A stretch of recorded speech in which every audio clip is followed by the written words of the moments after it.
Na verdade, já se sabe, nos círculos mais íntimos, que trabalham em formação livre, sem adequá-la a interesses X, Y ou Z, que o que matou Kennedy foi a questão extraterrestre. É o problema com os majestosos. Por quê? Porque ninguém manda mais em relação a esse assunto do que esses 12 majestosos. A CIA trabalha com esses caras, não trabalha com o governo dos Estados Unidos. A CIA, em tese, obedece ao governo dos Estados Unidos. Mas, sobre a questão extraterrestre dos assuntos, a CIA se submete a isso aqui.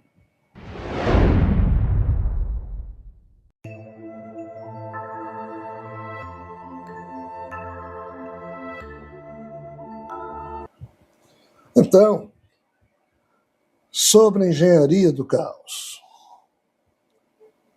que os governos utilizam há muito tempo, é importante que a gente tenha consciência crítica disso para entender tudo o que nós sofremos lá atrás e continuamos a sofrer como sendo agressões psíquicas que nos impedem de perceber o que é evidente, de criar uma leitura falsa sobre aquilo que deveria ser evidentemente entendido de outra forma. Mas a gente já não mais consegue. Então, só para juntarmos essas questões dos arquivos secretos dos Estados Unidos. E por que dos Estados Unidos? Porque o que aconteceu dia 8 de maio. Mas, de novo, vários países já liberaram algo do que eles tinham antes sobre OVNIs, inclusive o próprio Brasil. Então, assim, é um assunto velho. Que assunto é velho? Que existe a questão ufológica presente na vida cotidiana do planeta Terra, porque são todos os países que falam disso. Mas nós humanos, se alguém perguntar aí fora, você acredita em vida extraterrestre? Não, sei não, talvez, sim. Mas assim, pessoal, de novo, é o assunto mais maltratado. Para a gente entender isso, essa coisa de vida extraterrestre não foi sempre tratada desse jeito. Há um marco. E observando o governo dos Estados Unidos como sendo o eixo desse processo, porque nós estamos aqui no Ocidente, as Forças Armadas brasileiras jamais confessam isso, porque não podem confessar, mas têm uma obediência cega às Forças Armadas dos Estados Unidos, porque tudo que acontece aqui de ufologia é rapidamente apropriado pelas forças estadunidenses. O próprio caso do extraterrestre de Varginha é exatamente um exemplo emblemático disso. Não vou aqui falar sobre isso, não o programa ia ser só sobre isso, mas o corpo, os corpos dos tais seres, isso já é provado, saindo do Brasil para os Estados Unidos em aviões de carga do governo dos Estados Unidos, militares. Em resumo, como é que a coisa chegou nesse ponto? Onde é que nós perdemos a condição de tratar do assunto extraterrestre seriamente? E por que não temos valores de consciência despertos em relação a essas questões? Por que a gente se acostuma e toma de barato os sensacionalismos ridículos que a mídia coloca em torno disso? Essa história começou no tempo da Segunda Guerra Mundial, quando Harry Truman, presidente dos Estados Unidos, e Truman foi presidente dos Estados Unidos de 45 até aproximadamente 53. Harry Truman, entre 1945 e 1953, ele teve 4 grandes problemas. Primeiro problema, mandou soltar 2 bombas atômicas, em Hiroshima e Nagasaki. Segundo,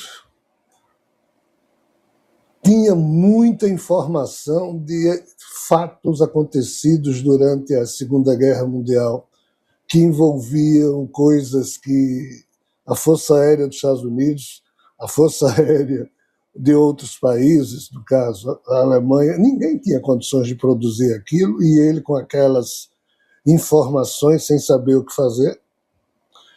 Aí, em 1947, acontece o quê? A famosa queda de OVNIs em Roswell, no Novo México, lá nos Estados Unidos. Estranhamente, no ano 1947, é fundada a CIA. Entendam, no ano em que houve a queda dos OVNIs em Roswell, a CIA foi fundada. Qual o detalhe? O detalhe é que Truman tinha uma certa inclinação por divulgar os fatos. Mas foi nesse tempo que começou a surgir o chamado MJ-12, os majestosos, os 12 majestosos, projeto Majestic, em que essas figuras, essas 12 pessoas que passaram a compor esse tipo de conselho, seriam elas que iriam lidar com as informações estranhas sobre coisas não humanas dali por diante.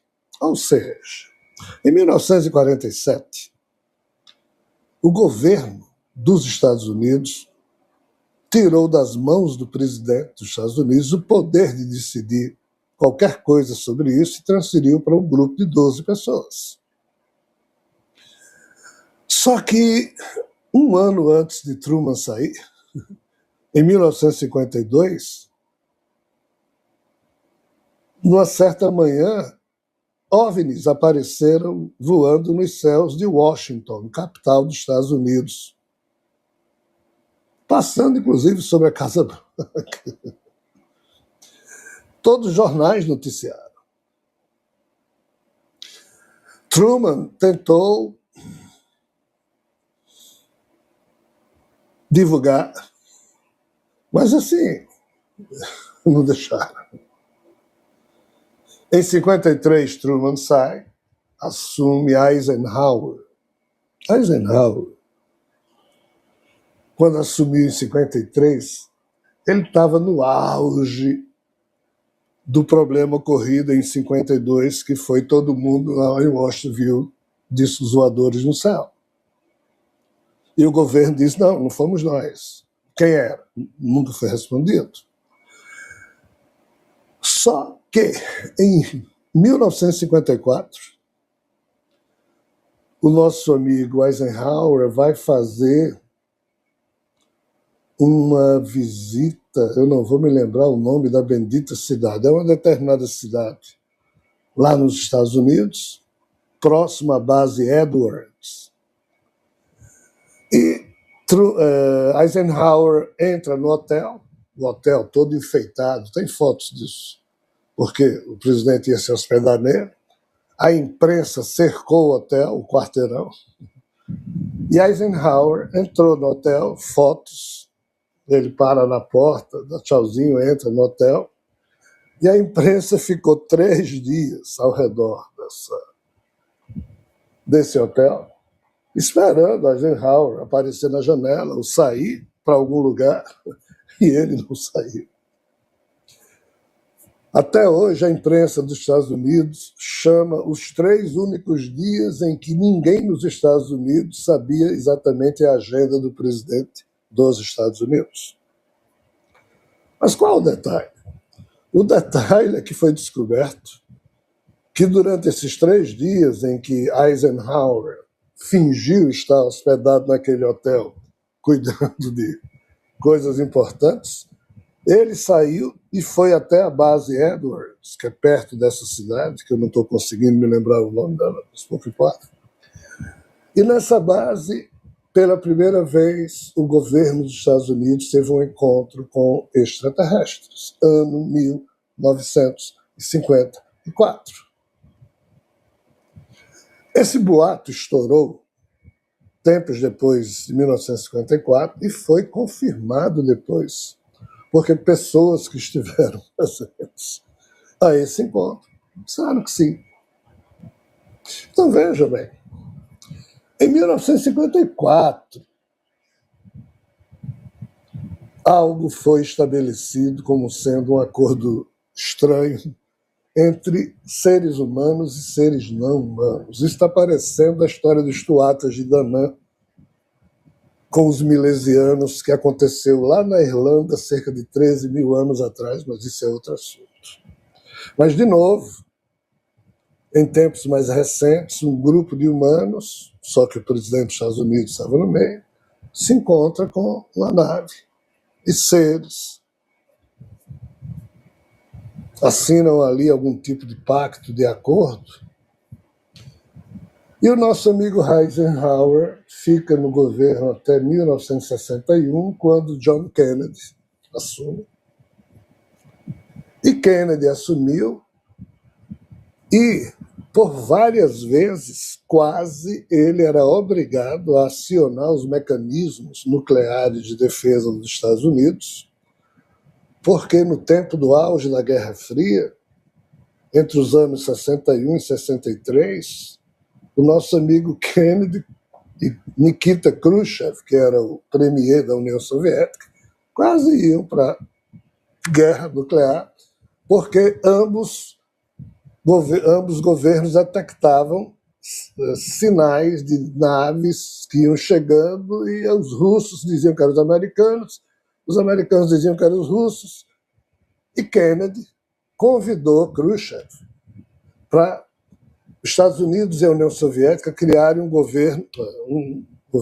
criarem um departamento misto, ou seja, uma instituição em que existiriam membros dos dois governos, para tomarem conta dos radares, para não ter perigo de, por interpretação falsa, Khrushchev ou Kennedy acionar o botão de guerra nuclear. Os dois presidentes aceitaram fazer isso. Quem é que não aceitou? Os 12 majestosos. Porque, na época de Kennedy, os majestosos ainda existiam, ia morrendo um, substituía. E a história desses 12 aqui é uma coisa à parte. Mas, assim, o que é que reza uma lenda que não é confirmada, porque nunca ninguém confirma isso, sobre a morte de Kennedy? Kennedy diz, frente ao confronto que ele estava sofrendo no governo, e o que é que estava havendo no governo? Aquilo que eu falei, desde Truman, que o presidente dos Estados Unidos, sobre a questão extraterrestre, ele não mandava, quem mandava eram os 12. E Kennedy quis fazer diferente, quis mandar.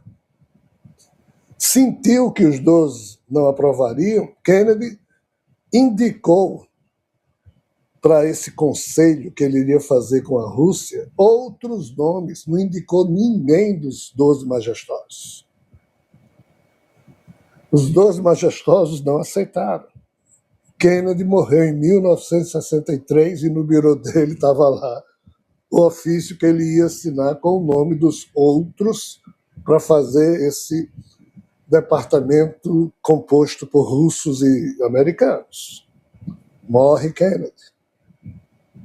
Ah, foi alguém de Cuba. Ah, foi isso, foi aquilo. Talvez, muito provavelmente, na verdade, já se sabe, nos círculos mais íntimos, que trabalham em informação livre, sem adequá-la a interesses X, Y ou Z, que o que matou Kennedy foi a questão extraterrestre. É o problema com os majestosos. Por quê?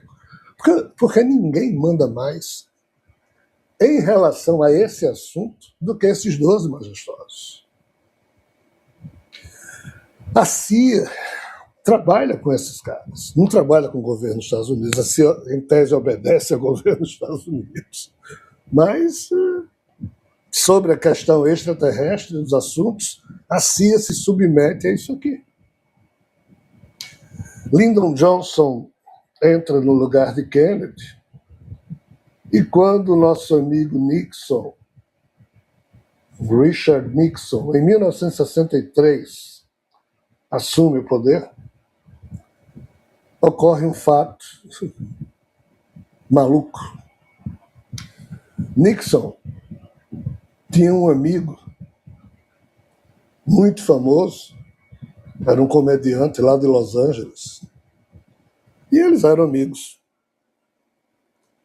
E os dois costumavam beber juntos. E um belo dia, depois de uma dessas comemorações aí que os dois estavam fazendo, homenageando a vida, Nixon disse para o amigo que extraterrestre existe. E o amigo ficou curtindo com a cara de Nixon. E Nixon disse, não, eu lhe provo. E eles estavam numa cidade próxima à base Homestead, outra base militar dos Estados Unidos. Aí Nixon chama o cara, os dois de porre, leva o cara lá na base, os guardas tiveram que deixar o presidente dos Estados Unidos entrar, não podia dizer não. Nixon entrou, mostrou lá o cadáver de um ser extraterrestre para um amigo. O amigo ficou pasmo, mas aí Nixon exigiu que o amigo jamais contasse isso para ninguém. O amigo, no outro dia, quando acordou, contou. Saiu na imprensa. Abafaram. E, estranhamente, Nixon teve que renunciar. Ou seja, dessa vez a turma não matou. Mas obrigou a renunciar devido ao problema lá do Watergate. Tinha que surgir um problema, surgiu esse. Então, assim, vamos entender. O presidente dos Estados Unidos pode muita coisa, mas não pode divulgar nada sobre extraterrestres. Depois de Nixon entrou Carter, Jimmy Carter, e Jimmy Carter viu o ET voando no aviãozinho dele. E abriu a boca como presidente dos Estados Unidos, mas no ano 1977. Isso também hoje se sabe. Jimmy Carter, na briga lá com os majestosos que já tinham liquidado, calado Eisenhower, liquidado Kennedy, feito Nixon renunciar, chamaram o Carter e disseram, cara, eu não quero ser o próximo, não. Vem aqui, entenda essas coisas. Aí mostraram para Carter coisas que ninguém sabe exatamente o que foi, mas que emudeceram Carter, e ele pediu desculpas, disse que não ia mais falar naquele assunto, porque o assunto era muito grave. Carter não falou nada. Aí, quem era depois de Carter, o cara que assumiu? Reagan. Reagan, ele falava poeticamente sobre extraterrestres, mas nunca provocou nenhum grande problema, mas o vice-presidente de Reagan era George Bush pai. E assim, George Bush pai já tinha sido, na época de Carter, o diretor da CIA. Foi ele que mostrou a Carter algumas coisas estranhas, e Carter se calou. E quando George Bush pai assume, esse presidente, que já havia sido diretor da CIA no governo Carter, vice-presidente Ronald Reagan, e tornou-se presidente, esse é o único presidente dos Estados Unidos que sabia tudo, porque já tinha sido da CIA, os 12 majestosos confiavam nele. Não abriu a boca. Aí depois, há toda uma sequência de Clinton, que diz, vou revelar a questão extraterrestre, os majestosos. Não. Aí vem Bush filho, nada. Aí vem Obama, vou revelar as coisas extraterrestres, os majestosos. Não. Aí vem Trump, vou liberar, não. Aí vem Biden, vou liberar, não. Aí agora Trump. E os majestosos lá. Só que existe algo mais importante do que a vida extraterrestre, que é o problema de Trump com os arquivos de Epstein. E para desviar a atenção do trágico problema que envolve boa parte da elite dos Estados Unidos em problemas que a gente ainda nem consegue falar direito sobre eles, tão horrorosos eles são,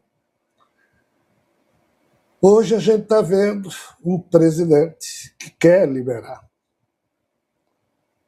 Também, todos os outros quiseram. Essa questão dos extraterrestres.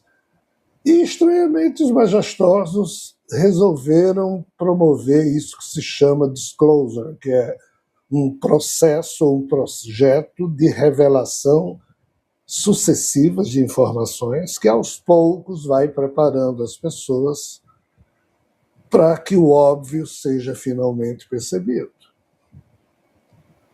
Se o que eu acabei de dizer para vocês estiver minimamente correto, e eu citei apenas fatos publicados em jornais, mas assim, vejam como a história é podre. E isso é só a história dos Estados Unidos. Tem a China, tem Japão, tem Rússia, tem França, Alemanha, Inglaterra, esses países entraram do ano 2001, 2002 para cá, também nessa onda de permitir que os aposentados, que viveram as trágicas décadas, as últimas 5 décadas do século passado, que foi a década em que mais e mais informações sobre OVNIs, sobre UFOs, hoje chamados de UAPs, só para diminuir o peso do tempo em que a humanidade vem sendo enrolada em relação a esse assunto. Mas, de novo, ano 2026, se você perguntar isso a qualquer presidente latino-americano, africano, europeu, asiático, o sorriso é de menosprezo, de deboche, de coisa sem importância, quando isso é o assunto mais importante da história humana. Então, vocês vejam como a verdade pode ser escamoteada a um palmo do nosso nariz e a gente não pode fazer nada, a não ser cuidar do próprio nariz, ou seja, da própria lucidez, ter um senso crítico frente ao que está sendo colocado como sendo a narrativa oficial dos fatos. Ah, foi um balão. Ah, aquilo é não sei o quê. Ah, tudo bem, uma vez ou outra, mas sempre ter sido essas explicações. O que terminou prevalecendo como sendo a narrativa oficial e os humanos babaquaras de sempre tomando isso como verdade. E como os repórteres são irônicos com esse assunto, eles também se tornam irônicos para dizer: eu sou esperto, esse negócio de ufologia não vai me enganar. Bababá, bababá. De fato, há de tudo.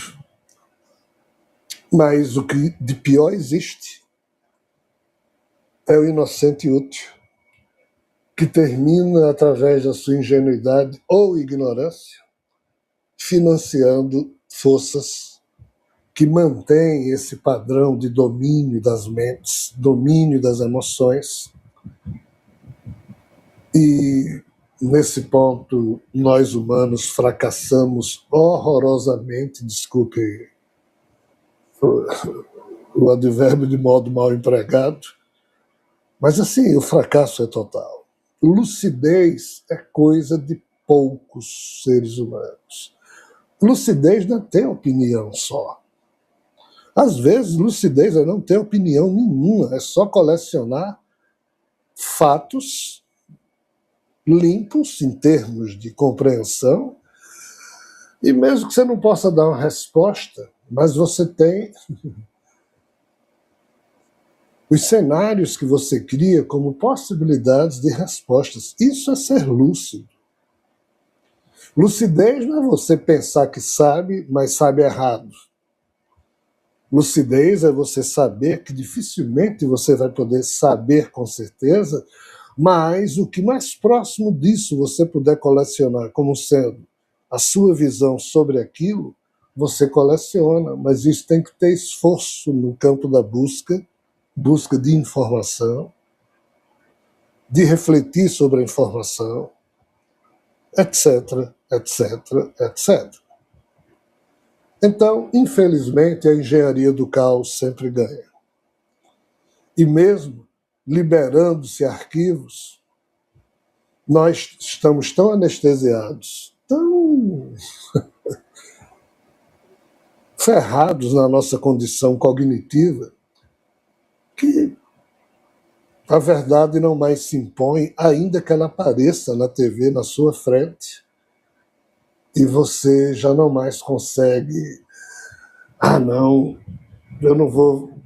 Ninguém lá em casa acredita nisso, eu não vou falar disso, não. É que seja. Eu falo disso abertamente desde os meus 17 anos, como alguém que busca.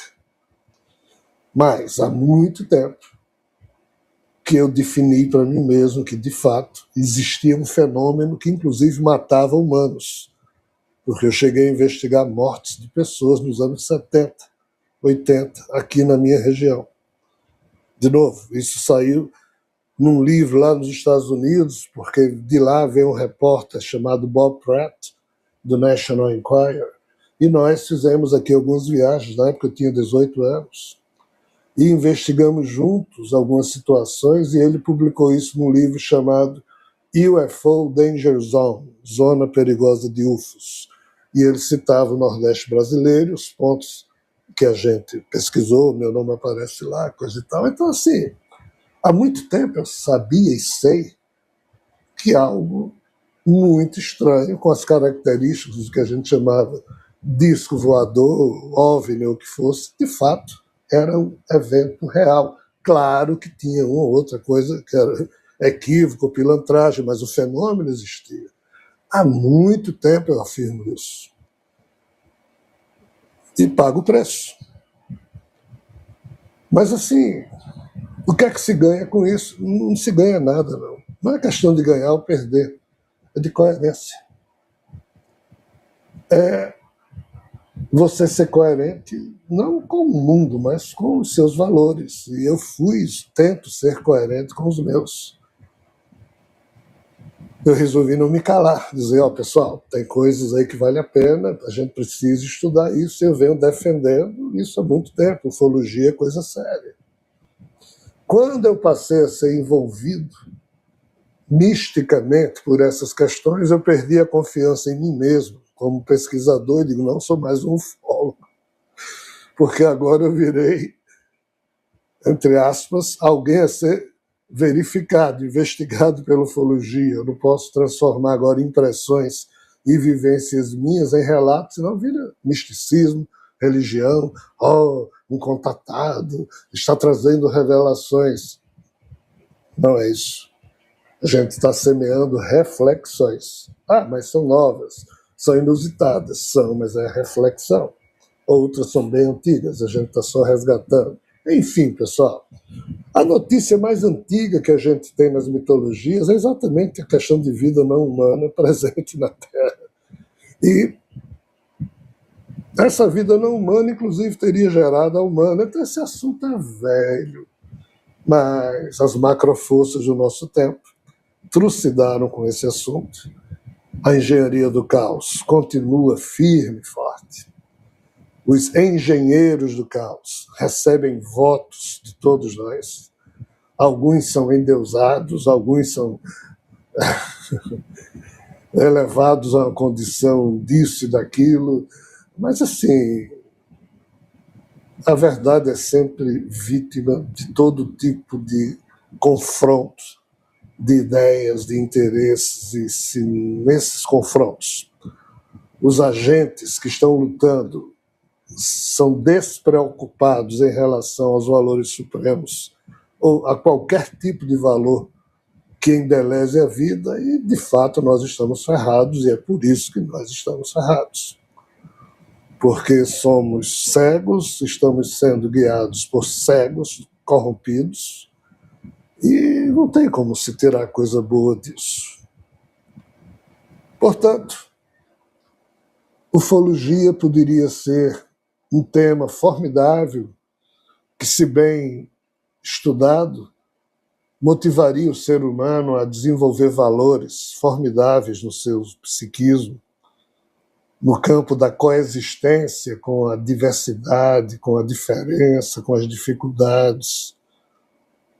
Mas, infelizmente, nós não temos esse campo fértil produzindo, por enquanto, esses frutos. Infelizmente, a terra ainda é árida, as sementes, apesar de jogadas, mas na terra árida não frutificam, não tem como serem adubadas, morrem cedo, e por isso vivemos nesse deserto em que a ignorância é celebrada todo dia, mas a busca da verdade ainda continua sendo algo que somente está presente na mente e no coração de poucas pessoas. Sinceramente, eu espero que vocês que me escutam e assistem façam parte desse grupo de poucas pessoas, e se vocês têm saco de assistir isso, e até agora, porque de fato estamos todos nesse mesmo barco, somos todos pessoas que têm essa inclinação de buscar a verdade, e vamos juntos.